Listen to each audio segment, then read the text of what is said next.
Olá, turma. Vindo aqui então para a gente falar sobre a unidade 3, que é a continuação então ainda da história da matemática do período grego. Então a matemática passou por um problemazinho, como a gente viu no passado, no slide passado, de que eles depararam com um segmento que eles não conseguiam comensurar. Tá? Eles fizeram então, e é fácil, faz um quadrado pega uma unidade fixa, né, de tamanho, abertura do arco, faz uma reta, depois faz um perpendicular a ela e junta esses dois pontos aqui. Né? Isso aqui mede a raiz de 2, nós sabemos hoje, porque é o teorema de Pitágoras. Mas eles não conseguiam representar a raiz de 2 como sendo um número vezes um tamanho lá fixo. Tá? Porque para eles, número era só o máximo que eles conseguiam fazer. Vamos colocar aqui em vez de P, colocar K. Números para eles eram apenas da forma P sobre Q. E raiz de 2 você não consegue escrever da forma P sobre Q, como foi mostrado na unidade 2. E isso foi um problema na matemática. Tá? Eu não consigo escrever raiz de 2 como sendo um múltiplo de uma medida. Qualquer medida que eu faça, colocar raiz de 2, admitindo que as medidas são números racionais, eu não consigo fazer. Vou fazer isso no GeoGebra então, para ficar melhor. Então, vamos abrir aqui o GeoGebra. Então, a gente faz um segmento. Fazer um segmento qualquer. Então, para fazer um segmento basta ter dois pontos, unir esses dois pontos. E tem uma forma, então, de a gente fazer uma perpendicular. Então, fazer uma perpendicular. Primeiro eu seleciono o ponto, depois segmento de reta. Tá aqui. Aqui é uma perpendicular. Vou fazer uma perpendicular que tem essa medida aqui.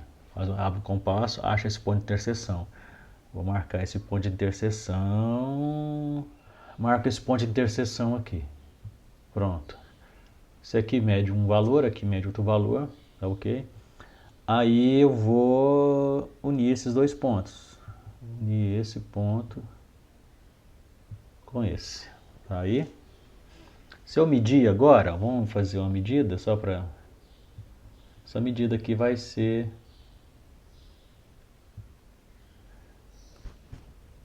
Né?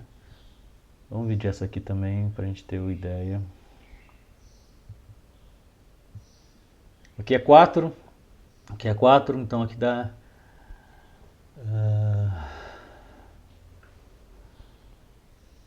raiz 32. Casas decimais. Vamos colocar aqui com várias casas, 4 casas decimais, tá? Para a gente ter ideia. Isso aqui é um número irracional. Essa é a construção que a gente faz, então, usando o recompasso para lá. Então, aqui mede, se a gente medir esse ângulo aqui, vamos só medir o ângulo. Medições de ângulo. Daqui, aqui, aqui. Aí, ó, 90 graus. Então, é um número que você consegue construir e, contudo, não é comensurável. E isso é um problema sério, porque se a gente pensar, os pitagóricos eles tinham duas afirmações que eles consideravam, duas ou três que eles consideravam pontos-chave ou axiomas, né, que a partir daí tudo pode ser provado por processo dedutivo. Eles tinham lá, das dois pontos é um segmento de reta que os une. Fácil. Quaisquer dois segmentos são comensuráveis. Né? Aí tem o exemplo raiz de 2. E outra coisa que eles afirmavam com muita força é que todas as coisas são números.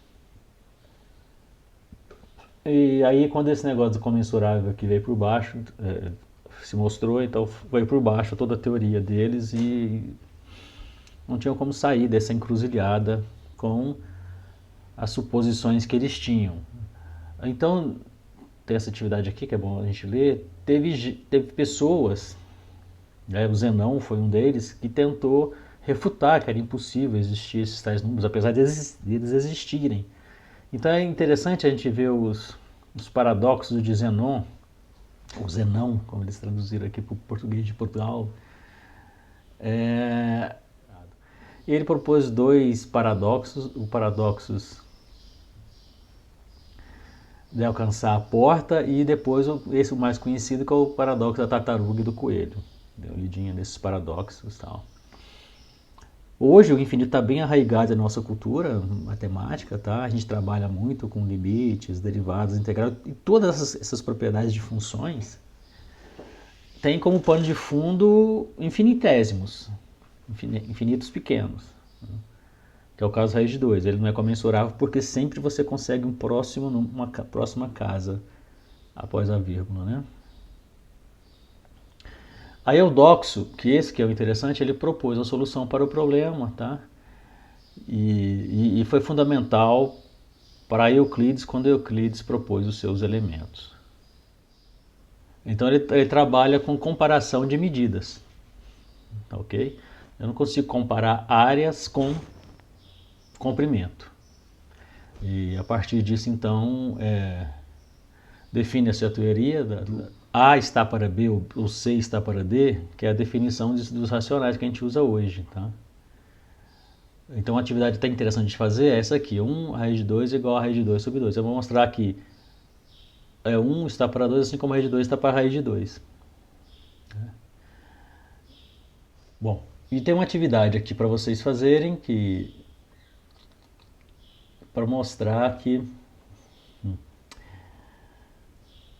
a área de um quadrado inscrito num círculo, olha lá, ocupa mais da metade da área do círculo, tá? A ideia é usar essa figura aqui, tá? O livro dá a dica. Eu vou dar uma dica a mais aqui. Presta atenção que a área do quadrado maior, é 2 vezes a área do quadrado de dentro. Esse fato que o círculo, então, a área do círculo é menor que a área do quadrado maior, né? Você concorda que essa área aqui é 2 vezes a área de dentro? É só você ver esse retângulo aqui, ó. Aqui, desculpa, esse triângulo retângulo aqui. Tem 4 triângulos retângulos iguais aqui dentro. Observa que esse triângulo retângulo é esse mesmo triângulo retângulo aqui, ó. Tá? Então esse aqui tem 4 triângulos retângulos, o quadrado de fora tem, na área dele, além desses 4 do quadrado menor, tem mais essas 4 do quadrado maior, dele mesmo, né? Então a área dele é 2 vezes a área do quadradinho de dentro. Então dá para fazer uma comparação. Depois tem a atividade 14. E aí a gente vai para a unidade 4. A gente vai começar a falar sobre os elementos de Euclides. Ou Euclides. Euclides tem que ser reservado um capítulo só para ele. Aristóteles, Euclides, são pensadores que vão aparecer próximos na história, como Leibniz, Newton, que modificaram a forma de ver matemática até então. Sabe aqueles que quebram paradigmas? Mas o importante da matemática é o seguinte, como ele está dizendo aqui no próprio livro, na própria introdução do capítulo. Cada teoria nova que chega não destrói a anterior, tá? Porque a gente toma a teoria baseada em axiomas básicos. Vamos considerar isso aqui como válido e a partir disso vamos construir a teoria, tá? Não é que aí o professor, não, esses axiomas aqui não me satisfazem. A pessoa cria outro teorema, então ela cria outra teoria, ela não destruiu a anterior, ela fez outra teoria. A partir daqueles axiomas básicos, as pessoas vão construindo teorias. Outras ciências vêm e refutam totalmente o que foi feito anterior. A gente vê isso muito nas biológicas, que a pessoa tem uma posição sobre tal tratamento, por exemplo, depois descobre que aquilo não era tratamento, aquilo era mal e por aí vai, né? Então destrói todo o pensamento. Assim tem muito na física e por diante, assim por diante. Então eu vou colocar essas atividades como estou fazendo lá no ambiente e do Classroom. Vou fazer também um questionário para acompanhamento da leitura. E é isso, pessoal. A gente se vê.